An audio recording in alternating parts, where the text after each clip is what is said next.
Welcome back, everybody. This is our eighth class in JEE Mains previous year questions for chapter electric field, electric charges and fields. And before this, we have made 7 videos in this series, and all of those videos can be found on our YouTube channel. Again, name of channel is Point Basics, and there is a dedicated playlist for such videos.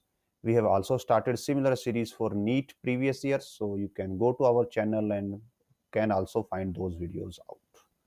And again, if you find these videos useful, then do press the like button, share them as much as possible, and subscribe to our channel. It helps a lot when you share and subscribe. Also, if you want to support us financially, then you can scan any of these QR codes and donate us with whatever amount you want. With your donations, we will be able to keep on making these videos on a regular basis. So with this, let's start today's video. And I think we will be starting with question number 50 or something. This is the last question, 51. So today we will be starting with question number 52. Let me adjust pen thickness and this color to different one. Yes. So two identical electric dipole have a dipole moment pi, and both have pi, are held on the x-axis at distance a from each other. When released, they move along x-axis with the direction of their dipole moment remaining unchanged. If the mass of each dipole is m, their speed when they are infinitely far apart is. So आपके पास दो dipole हैं और जो दोनों dipole हैं वो single direction में यहाँ पे पॉइंट कर रही हैं. ये भी आई एक्स एक्सिस में पॉइंट करती है और ये भी एक्स एक्सिस में ही पॉइंट करती है. और जब हम दोनों को रिलीज करते हैं, दोनों एक दूसरे को अट्रैक्ट करती हैं, और जब दोनों को रिलीज करते हैं तो क्या होगा, तो जो वेलोसिटी है, हमें वो वेलोसिटी बतानी है. और वेलोसिटी कब बतानी है? जब दोनों एक दूसरे से इनफाइनाइट डिस्टेंस पे अपार्ट हो. सो इस टाइप के क्वेश्चन को सोल्व करने के लिए हम क्या करेंगे, हम अगेन जो एनर्जी कंजर्वेशन होती है हमारे पास, एनर्जी कंजर्वेशन का ही हम यहाँ पे बेनिफिट लेंगे. सो अगर हमारे पास दो डायपोल हैं और दोनों डायपोल की जो इंटरेक्शन एनर्जी है that is given bye -2 P1 पहले डायपोल, P2 दूसरी डायपोल, उनके बीच का angle divided by 4 pi epsilon naught r cube. तो ये दोनों के बीच की इंटरेक्शन एनर्जी, या इसको पोटेंशियल एनर्जी भी बोल दिया जाता है डायपोल्स के लिए. सो इसी का यूज करेंगे हम कि सपोज इनिशियली जो हमारा सेटअप है, इन स्टार्टिंग जो दोनों डायपोल है दोनों से एक के डिस्टेंस पे है. सपोज ये फर्स्ट डायपोल है जिसको P1 बोल दिया गया है, और ये सेकंड डायपोल है. इनके बीच का इनिशियल डिस्टेंस a है, और ये दोनों किस में है? एट रेस्ट पे हैं. बाद में क्या बोला गया है कि दोनों डायपोल्स को इनफाइनाइटली एक दूसरे से इनफाइनाइट डिस्टेंस पे ले जाया जाता है. सो सपोज ये पहली डायपोल है और जो इनके बीच का डिस्टेंस है ये इनफाइनाइट है, और ये सेकंड डायपोल हो जाती है. और यहाँ पे दोनों डायपोल मूव कर रही हैं. ये v वेलोसिटी से मूव कर रही है बिकॉज दोनों डायपोल आइडेंटिकल है, तो ये भी v वेलोसिटी से मूव कर रही है. सो जो फर्स्ट सिनेरियो है, जब दोनों डायपोल के बीच का डिस्टेंस a है और दोनों सिस्टम एट रेस्ट पे है, तो इनके बीच की जो पोटेंशियल टोटल एनर्जी हो जाएगी, यहाँ पे total energy will be potential plus kinetic. Potential हो जाएगी ये, सो -2 P1 P2 cause of theta. अब यहाँ पे जो थीटा है ये डायपोल मूवमेंट्स की डायरेक्शन का एंगल है, बिकॉज दोनों सेम डायरेक्शन में है, so it will be 0 divided by 4 pi epsilon naught r cube, plus जो काइनेटिक एनर्जी है, काइनेटिक एनर्जी 0 है बिकॉज कोई वेलोसिटी नहीं है फर्स्ट केस में. सो जो टोटल एनर्जी आ जाती है that is -2 P1 P2 cos 0 is 1 divided by 4 pi epsilon naught r cube. Second scenario में आते हैं, जब दोनों के बीच का डिस्टेंस इनफाइनाइट है और दोनों v वेलोसिटी से मूव कर रही हैं, और दोनों डायपोल का मास भी हमें इंडिविजुअल मास गिवन है ½ m. सो अगेन यहाँ पे भी टोटल एनर्जी क्या होगी, potential plus kinetic. Now because दोनों के बीच का डिस्टेंस इन्फानाइट है, अगर आप यहाँ पे डिनोमिनेटर में इन्फानाइट पुट करते हो तो जो पूरी टर्म है वो जीरो में रिड्यूस हो जाएगी। सो पोटेंशियल एनर्जी इस केस में जीरो हो जाती है, plus kinetic energy first dipole के लिए हाफ एम वी स्क्वायर होगी, एंड सिमिलरली जो सेकेंड डायपोल है उसके लिए भी हाफ एम वी स्क्वायर होगी। तो ये टोटल ऐड होके हमें एम वी स्क्वायर दे देती है। And we know the total energy हमेशा कंजर्व रहती है, तो ये वाली एनर्जी और ये वाली एनर्जी यहाँ पे दोनों इक्वल होनी चाहिए। यहाँ पे माइनस साइन को इग्नोर करेंगे। सो दोनों एनर्जीज को इक्वेट करते हैं। 2p1p2 divided by 4 pi epsilon naught r cube is equal to mv square. और यहाँ से बनाया जा सकता है वेलोसिटी के लिए relation, that velocity will be 2p1p2 4 pi epsilon naught r cube divide by m। Now because दोनों डायपोल आइडेंटिकल हैं तो उनके लिए डायपोल मोमेंट भी इक्वल है, p1 p2 equal to p है। So this will B p square into 2। और अगर आप यहाँ पे देखें जो a है उसको बाहर निकाला गया है। a क्या था, दोनों के बीच का डिस्टेंस जिसको हमने r मान लिया था। सो आर स्क्वायर सेपरेट लिख देते हैं, and 4 pi epsilon naught into r into m इसको सेपरेट लिख देते हैं। ये वी स्क्वायर के इक्वल हो जाएगा, और फ्रॉम दिस v की वैल्यू आ जाती है हमारे पास p बाय r under root half, this will be half 2 pi epsilon naught r m. So check करते हैं, ऊपर मैच करते हैं। हियर इट इज, जो ऑप्शन बी है हमारा ये हमारे आंसर के साथ मैच करता है। So this will be the right answer. आगे बढ़ते हैं नेक्स्ट क्वेश्चन की तरफ। सो फर्स्ट इसको साइड में कर लेते हैं। Here it is, now start करते हैं। इलेक्ट्रिक फील्ड गिवन है, passes through the box given in the figure. Flux of the electric field through the surface ABCD BCGF are marked phi 1 and phi 2. Difference बताना है दोनों flux का। सो जो flux होता है we know flux is given by E dot A और EA cos theta. और यहाँ पे आपको एरिया है, जो एरिया को भी वेक्टर फॉर्म में लेना होता है, और जो फील्ड है उसको भी वेक्टर फॉर्म में लेना होता है। सो स्टार्ट करते हैं। फर्स्ट ऑफ ऑल हम एरिया कैलकुलेट कर लेते हैं। हमारा जो फर्स्ट प्लेन है that is A B C D. So A B C D, here it is, इस वाले प्लेन की बात हो रही है।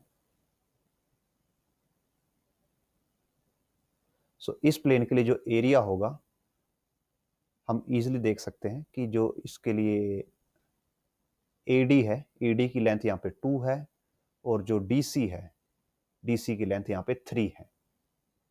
यहाँ पे देखिए एक्स एक्सिस चेंज हो रहा है। सो ये वाली जो लेंथ है ये 3 है, और इसमें देखेंगे अगर एक्स एक्सिस नहीं चेंज हो रहा बट वाई एक्सिस चेंज हो रहा है यहाँ पे। सो 0 to 2 चेंज हो रहा है।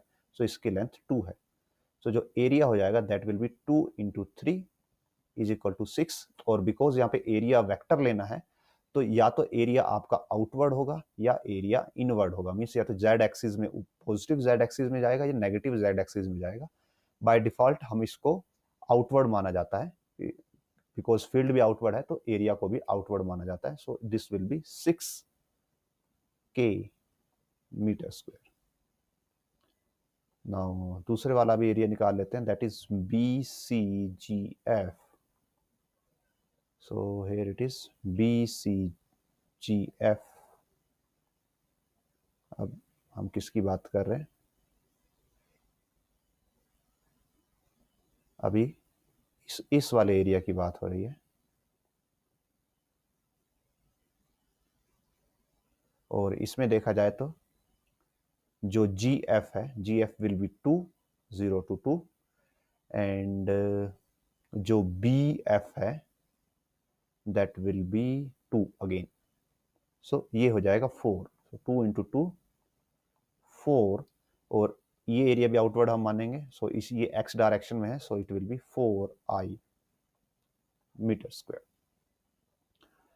तो नाउ अब हम क्या करते हैं, फ्लक्स निकालते हैं। So flux ABCD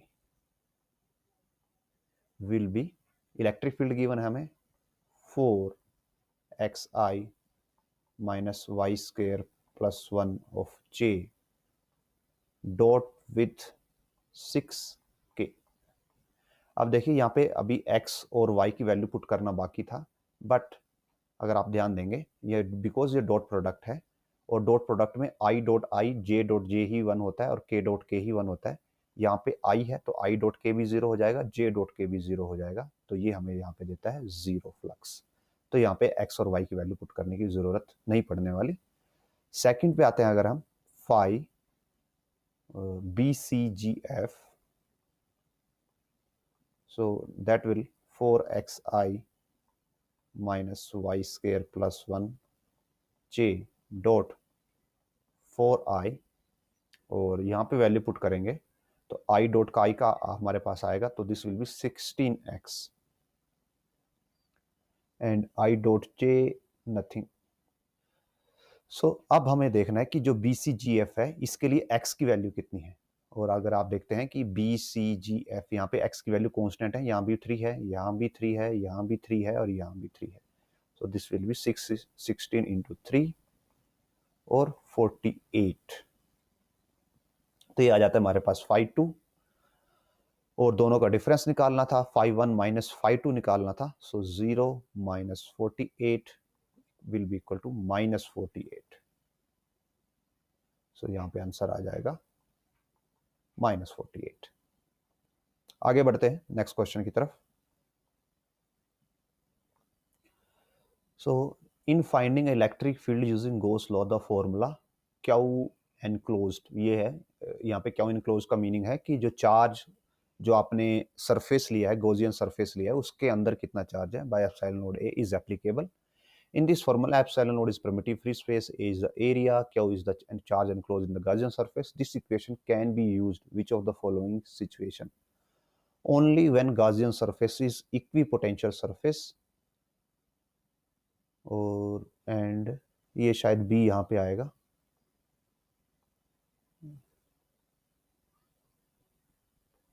what is happening out here?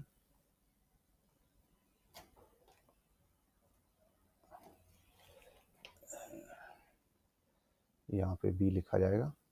Only when Gaussian surface is an equipotential surface and E is constant on the surface. Only when E is constant on the surface for any choice of the Gaussian surface. So यहाँ पे जो condition होती है Gaussian surface करने के लिए, create करने के लिए, फर्स्ट कंडीशन होती है कि जो ई है आप जो गॉसियन सरफेस है वो क्या होना चाहिए, शुड बी इक्विपोटेंशियल।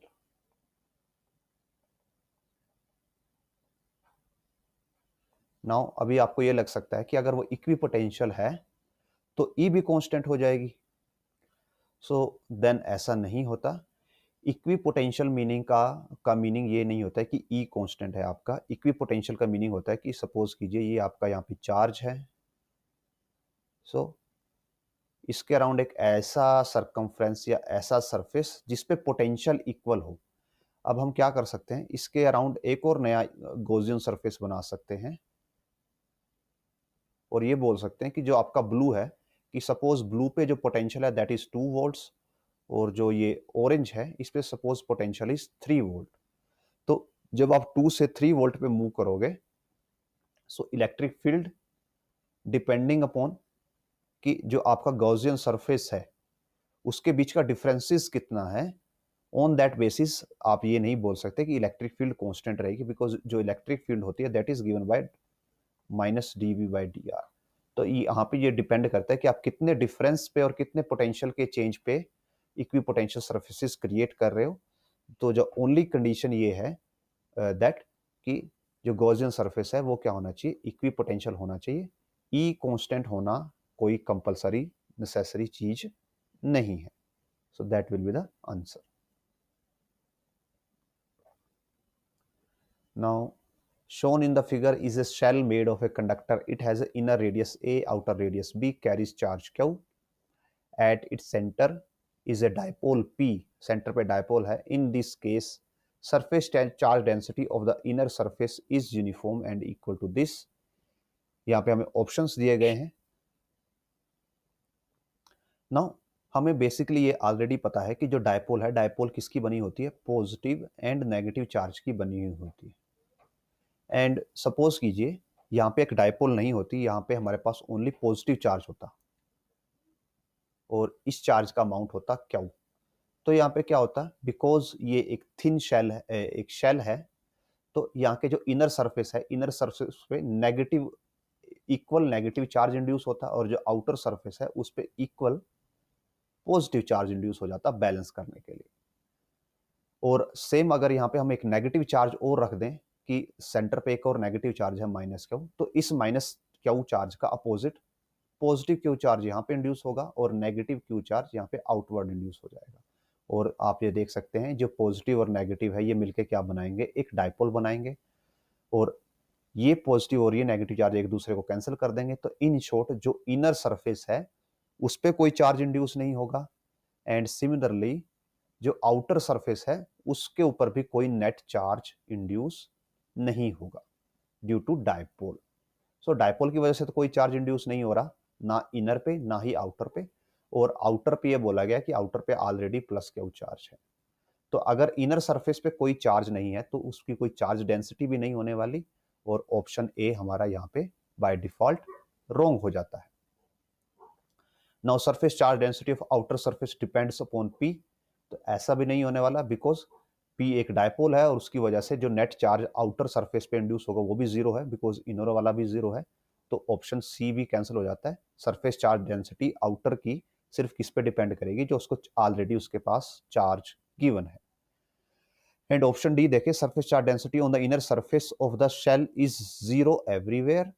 एंड जो ऑप्शन बी देखें, electric field outside the shell is same as that of a point charge at the center of the cell.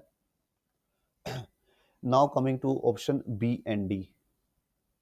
अब जो B and D हैं दोनों ट्रू हो सकते हैं. मीन्स जो D है दैट इज एक्चुअली ट्रू कि जो इनर सरफेस है उस पे जो सरफेस चार्ज डेंसिटी है वो जीरो रहेगी एवरीवेयर. एंड जो ऑप्शन बी है जिसमें ये बोला गया है कि electric field outside the shell, कि यहाँ पे अगर कोई एक पॉइंट है जो पूरे सेल के आउटसाइड है तो उस पे जो इलेक्ट्रिक फील्ड है वो ऐसे बिहेव करेगी जैसे यहाँ पे सिस्टम के अंदर एक सेंटर पे कोई चार्ज रखा हो और उसकी वजह से जो इलेक्ट्रिक फील्ड हो. तो प्रोवाइडेड कि जो इस सेल की जो रेडियस है वो स्मॉल है, तो यहाँ पे जो ऑप्शन बी है वो भी राइट हो जाता है और ऑप्शन डी भी राइट हो जाता है. सो इसमें दोनों ऑप्शन राइट हो जाते हैं. आगे बढ़ते हैं नेक्स्ट क्वेश्चन की तरफ. Let a total charge of 2q is distributed on a sphere of radius r with the charge density given as kr, where r is the distance from the center. Two charges a and b of minus q each placed on a diametrically opposite points at equal distance from the center. If a and b don't experience any force, then so हमारे पास एक sphere है जिसकी radius हम assume करते हैं कि उसकी radius हमारे पास r है. सो फर्स्ट एडजस्ट कर लेते हैं सिस्टम को. तो सपोज कि ये हमारे पास एक स्फेयर है और इस स्फेयर की रेडियस हमारे पास r है और इसके ऊपर 2q चार्ज है, that is positive 2q charge. अब हमने क्या किया है, इसके सेंटर से इस सेंटर से दो चार्जेस को रखा है माइनस क्यू. एक माइनस क्यू का चार्ज यहाँ पे है और एक माइनस क्यू का चार्ज यहाँ पे है. और जो ये वाला डिस्टेंस है ये डिस्टेंस हमने इज गिवन बाय a और जो दोनों चार्जेस के बीच का डिस्टेंस है that is given bye 2a. So and साथ में ये भी बोला गया है कि जो माइनस क्यू के चार्जेस हैं इनके ऊपर कोई फोर्स नहीं है, इनके ऊपर नेट फोर्स जो है वो 0 है। अब देखिए यहाँ पे जो नेट फोर्स होगा ये पॉजिटिव और नेगेटिव है, तो यहाँ पे अट्रैक्शन होगा, और ये नेगेटिव नेगेटिव है, यहाँ पे रिपल्शन होगा, और दोनों एक दूसरे को कैंसिल कर देंगे। सो हमें यहीं पे यही करना है। फर्स्ट ऑफ ऑल जो ये 2Q का चार्ज डिस्ट्रीब्यूशन है इसमें एक वेरिंग चार्ज डेंसिटी है, तो फर्स्ट ऑफ ऑल हम इसके लिए इलेक्ट्रिक फील्ड कैलकुलेट करेंगे कितने डिस्टेंस पे, ए डिस्टेंस पे, फिर उसकी वजह से इस माइनस क्यू चार्ज पे फोर्स निकालेंगे और उस फोर्स को इक्वेट करेंगे जो माइनस क्यू और माइनस क्यू का रिपल्सिव फोर्स है। So that will be the process. So electric field निकालने के लिए जब हमारे पास एक वेरिंग चार्ज डिस्ट्रीब्यूशन होता है तो हम पहले इस वेरिंग चार्ज डिस्ट्रीब्यूशन के लिए सॉल्व करते हैं। इसको सेपरेटली सॉल्व कर रहे हैं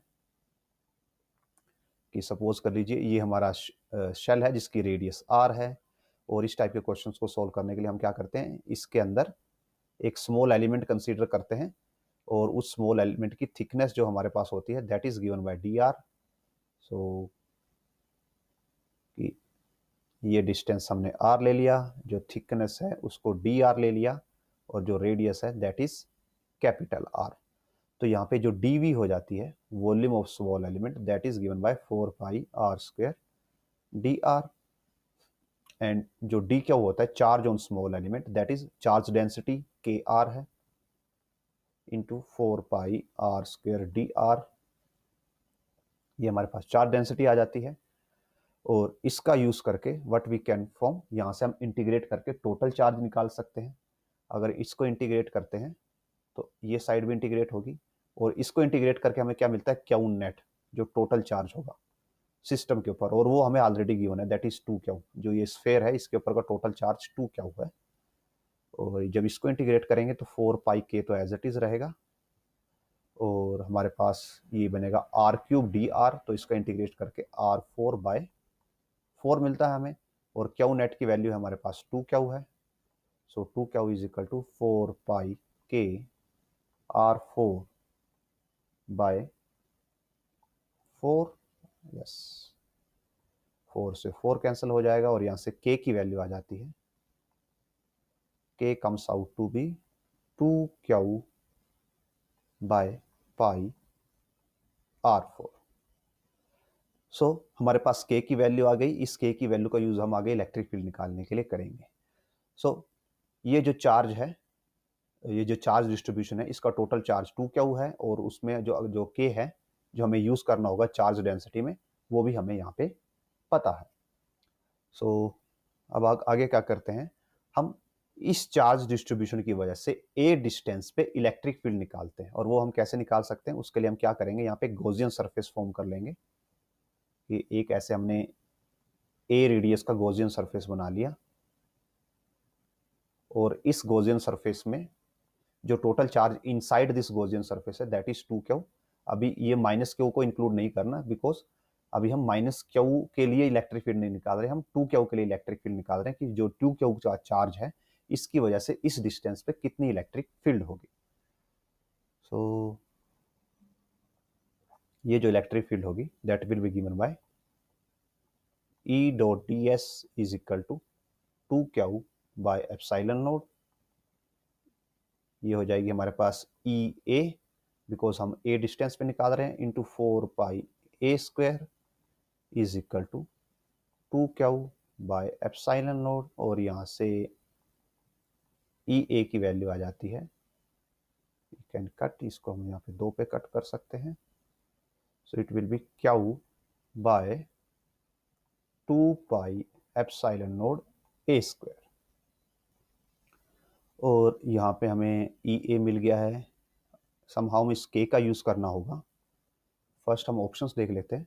ओके, सो ऑप्शंस में हमें a और r के बीच का रिलेशन बनाना है, वेयर r क्या है, रेडियस है इस स्फीयर की कैपिटल R। एंड यस, एक चीज हमने यहाँ पे छोड़ दिया जो कि था लिमिट पुट करना, वी फॉरगॉट दैट, सो वो कर लेते हैं। 0 टू r हमने बेसिक इंटीग्रेशन किया, तो जब लिमिट पुट करेंगे तो कैपिटल R का 4 आएगा बाय 4, तो यहाँ पे कैपिटल R होगा और यहाँ पे भी कैपिटल R होगा। सो अब हम यहाँ से क्या करते हैं, क्यू को सब्स्टिट्यूट करते हैं सो दैट यहाँ पे हम कैपिटल आर को ले आ पाए। सो यहाँ से क्यू की वैल्यू आ जाएगी k pi r 4 is equal to 2 q, and यहाँ से क्यू की वैल्यू आ जाती है के पाई आर 4/2। इस वैल्यू को यहाँ पे पुट करते हैं फील्ड के लिए। So k pi r 4/2 into 2 pi epsilon naught a square. Pi से पाई कैंसिल होगा और ये बच जाता है K R 4 divide by 4 epsilon naught a square. I think we are making some mistake here because ये प्रॉपर वे में नहीं जा रहा।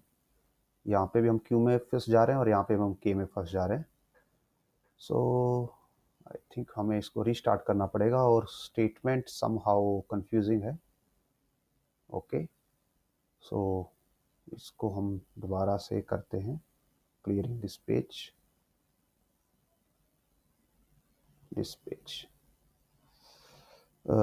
Sorry for the problem.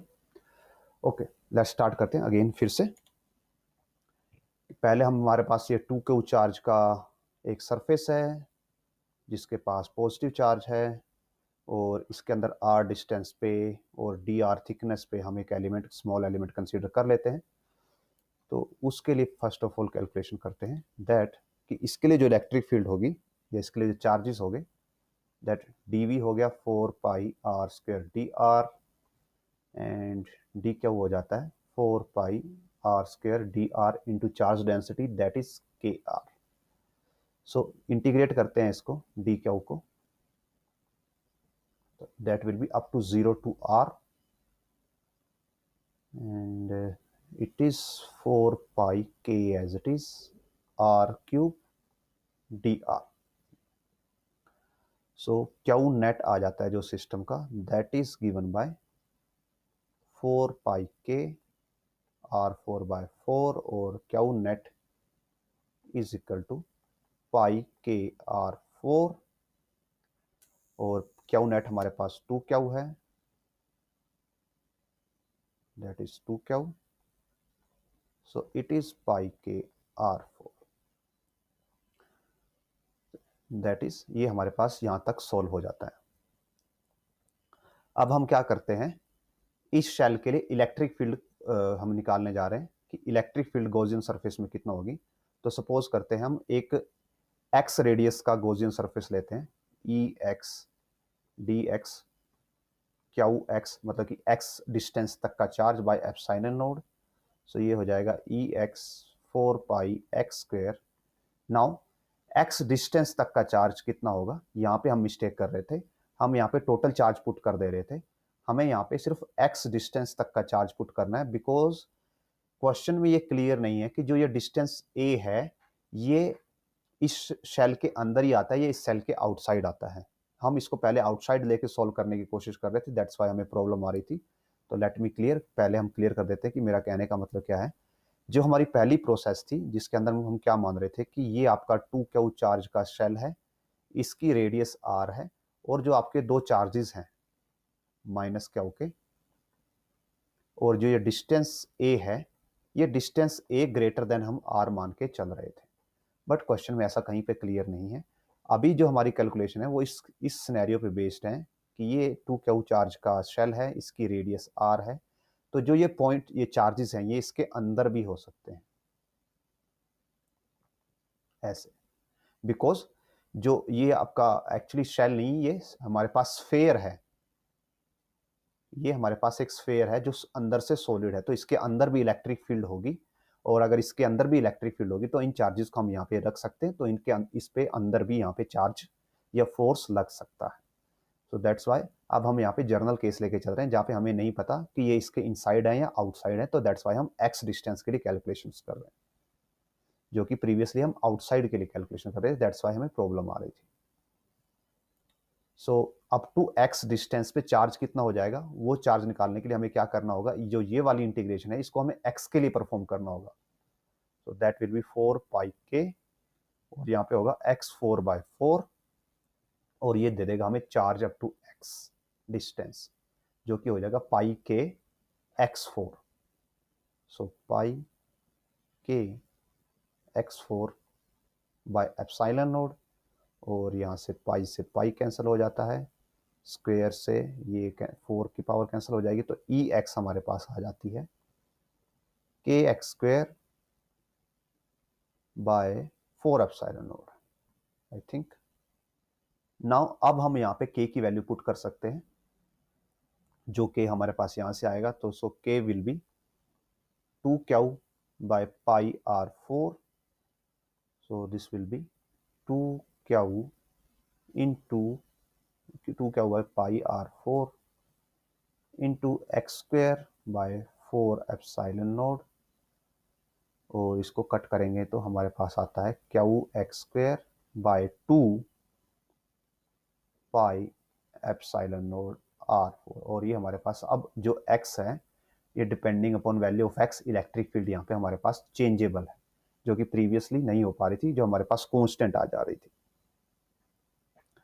Now हम आगे बढ़ते हैं कि x डिस्टेंस पे हमारे पास इलेक्ट्रिक फील्ड आ गई, और अब जो हमारी स्टेटमेंट है उसके अकॉर्डिंग क्या है कि अगेन हम ये स्फेयर बनाते हैं, स्फेयर के ऊपर +2 का चार्ज है, और अब हम ये अज्यूम कर रहे हैं कि वो अंदर हैं दोनों चार्ज पार्टिकल्स, तो यहाँ पे -q है और यहाँ पे -q है, और ये सेंटर से कितने डिस्टेंस पे हैं, a डिस्टेंस पे हैं दोनों। तो हमें ये फील्ड a डिस्टेंस के लिए निकालनी पड़ेगी, तो x को a से रिप्लेस कर देंगे, that will be Q a square divided by 2 pi epsilon naught r4।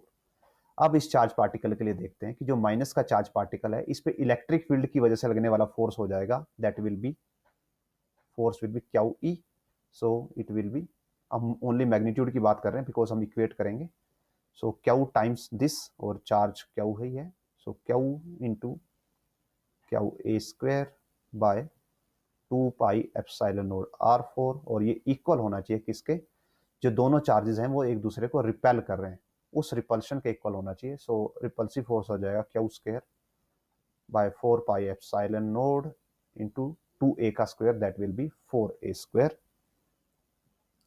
So Q square से क्यू स्क्वायर कैंसिल होता है, यहाँ पे पाई एप्सिलॉन नोड से पाई एप्सिलॉन नोड कैंसिल हो जाता है, जो हमारे पास बचता है इट इज a स्क्वायर, और ये 2 से 4 कैंसिल हो जाता है, a square by r4 is equal to 1/8a square.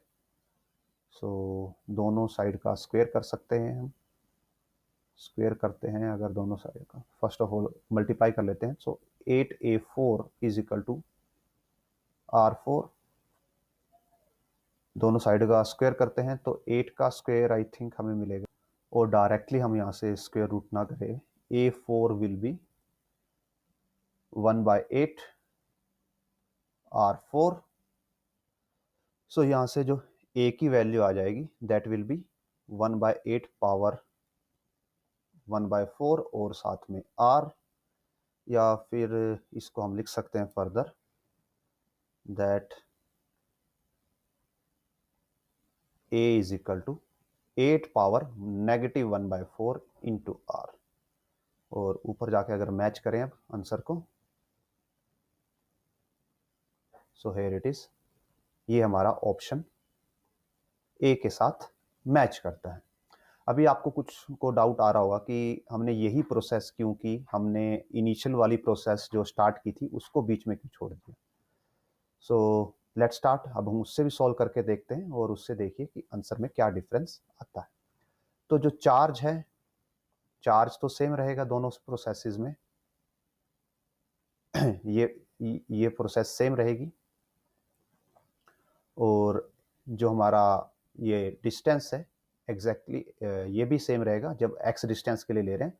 Just अब क्या होगा, जब हम ये गॉसियन सरफेस ले रहे होंगे उस सिनेरियो में, कब, जब हमारे ये दोनों चार्जेस इस 2q से आउटसाइड हैं, तो जब ये इस 2 क्यू से आउटसाइड हैं तो इस केस में इलेक्ट्रिक फील्ड की वैल्यू चेंज हो जाती है। और बिकॉज इलेक्ट्रिक फील्ड की वैल्यू कैसे चेंज हो जाती है, बिकॉज जब हम इनसाइड वाला कंसेप्ट ले रहे हैं, दोनों चार्जेस को इनसाइड ले रहे हैं, तो वहां पे इलेक्ट्रिक फील्ड वेरी कर रही है और साथ में चार्ज भी इंक्रीज हो रहा है जैसे जैसे आप बाहर की तरफ जा रहे हो। बट जैसे ही आप रेडियस आर को क्रॉस करते हो चार्ज की वैल्यू कॉन्स्टेंट हो जाती है। तो अगर चार्ज की वैल्यू कॉन्स्टेंट हो जाती है तो उस सिनेरियो में जो हमारे गॉसियन सरफेस का एक्सप्रेशन है वो कुछ ऐसे मॉडिफाई हो जाता है दैट ई इंटू 4πa² जो डिस्टेंस है comes out to be 2q by epsilon node, total charge by epsilon node. और जो E की वैल्यू आ जाती है that is 2q by 4π epsilon node a² and comes out to be q by 2π epsilon node a²। And I think ये same ही है क्या। ओके यहाँ पे देखिए, यहाँ पे जो E थी जो A पॉइंट के लिए आई थी ये हमारी वेरिएबल फील्ड थी। लेट मी कॉपी इट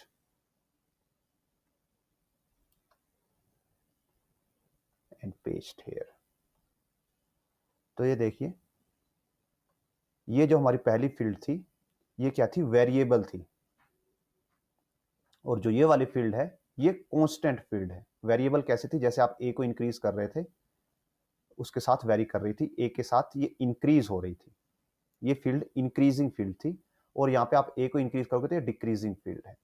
तो अब अगर हम यहाँ पे फोर्सेस को इक्वेट करें इसके लिए, क्यू ई मतलब कि जो फोर्सेस होंगे क्यू ई इक्वल टू किसके होना चाहिए, रिपल्सिव फोर्स के इक्वल होना चाहिए। तो इस सिनेरियो में फोर्स हो जाएगा q² bye 2π epsilon node a²। और जो रिपल्सिव फोर्स है वो हमने यहाँ पे सोल्व ही किया है। Repulsive force is q² by 4π epsilon naught into 4π a²। So that is q² 4π epsilon naught into 4a²। So q² से ये कैंसिल हो जाता है। और आप यहाँ पे देखेंगे कि हमें कोई रिलेशन ही नहीं मिलता किसके लिए, R और A के लिए, बिकॉज यहाँ पे R एलिमिनेट हो जाता है। और ये दोनों इक्वेशंस भी एक नॉर्मली एक दूसरे को बैलेंस नहीं करती, बिकॉज यहाँ पे देखिए पाई एप्सिलॉन नोड है, यहाँ पे पाई एप्सिलॉन नोड है, और यहाँ पे आता है 16। सो यहाँ से 2 इज इक्वल टू 16 और 1 इज इक्वल टू 8 आ जाता है। दैट्स वाई यहाँ पे इक्वेशंस एक दूसरे को बैलेंस नहीं करती। मीन्स आउटसाइड ऐसा हो पाना पॉसिबल नहीं है इस सिनेरियो में, ओनली इनसाइड पॉसिबल है। दैट्स वाई हमने इसको इस वे में इनसाइड के लिए सॉल्व किया। सो आई होपफुली जो हमने यहाँ पे कवर किया इस क्वेश्चन में वो आपके लिए अंडरस्टैंडेबल रहा होगा। अगेन इस वीडियो को हम यहीं पे एंड कर रहे हैं। एंड अगर कुछ डाउट्स हों या सजेशन हैं आप कमेंट सेक्शन में छोड़ सकते हैं। I will try to answer them all. And also if possible अगर वीडियो पसंद आए तो लाइक कीजिए, शेयर कीजिए, कमेंट कीजिए। एंड आल्सो अगर आप कर सकते हैं तो डू मेक सम डोनेशंस, इससे हमें सीरीज को कंटिन्यू रखने में मदद मिलती है। So with this thanks for watching and we will meet in next video.